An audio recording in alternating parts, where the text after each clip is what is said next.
Assalamualaikum warahmatullahi wabarakatuh. Alhamdulillah selesai 2 hari lawatan kerja yang amat padat tetapi cukup bermanfaat, kerana melalui lawatan kali ini ada beberapa resolusi ataupun takeaway yang penting. Antaranya, pertama, Alhamdulillah kita akan menjalinkan kerjasama yang rapat antara MARA dengan German Chamber of Commerce yang akan mengumpulkan lebih daripada 300 syarikat-syarikat di bawah naungan German Chamber of Commerce, dan di bawah mereka ada Malaysian German Chamber of Commerce bagi menjalinkan hubungan strategik bersama dengan MARA, khususnya GMI dan juga institusi-institusi pendidikan MARA, bagi memastikan pelajar-pelajar kita yang belajar di institusi-institusi di bawah MARA ini akan mendapat bukan sahaja pendedahan tetapi bekerja terus di bawah syarikat-syarikat ini. InsyaAllah pada awal Januari nanti GMI akan menjadi tuan rumah bagi menghimpunkan CEO-CEO syarikat-syarikat Jerman yang hari ini berpusat di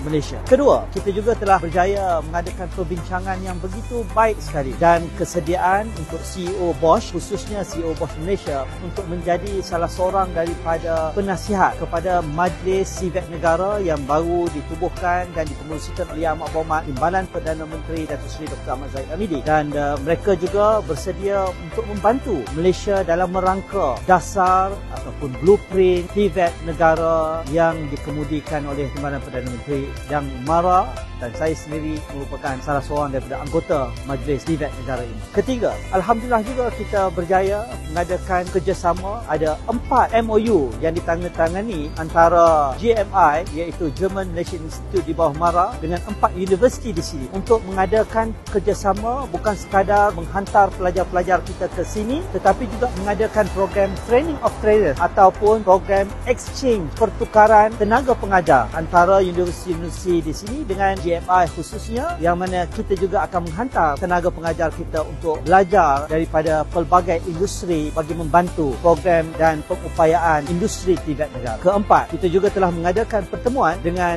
pusat-pusat bahasa yang menempatkan saban tahun lebih daripada 150 ke 200 pelajar-pelajar tajaan MARA. Saya menerima pelbagai aduan daripada ibu bapa yang mengeluh kerana ada di kalangan anak-anak mereka yang gagal dalam menghadapi peperiksaan di bawah kelolaan pusat-pusat bahasa ini. Daripada pertemuan dengan pusat-pusat bahasa yang kita adakan di Berlin ini, kita telah pun mengambil kesepakatan untuk melakukan intervensi awal bagi memastikan dan mengenal pasti pelajar-pelajar yang kita hantar ke sini mampu untuk melalui proses pembelajaran dan pengajian bahasa dengan baik dan sempurna dan tidak membazirkan setiap sen duit rakyat yang kita taja mereka untuk belajar di bumi Jerman. Akhir sekali, Alhamdulillah kita juga telah pun berjaya untuk mewujudkan satu kerjasama strategik dengan universiti-universiti di Jerman ini untuk memastikan pelajar-pelajar kita selepas mereka tamat di peringkat bachelor ataupun ijazah sarjana muda dalam pelbagai bidang kejuruteraan, untuk mereka bekerja dan ditempatkan di pelbagai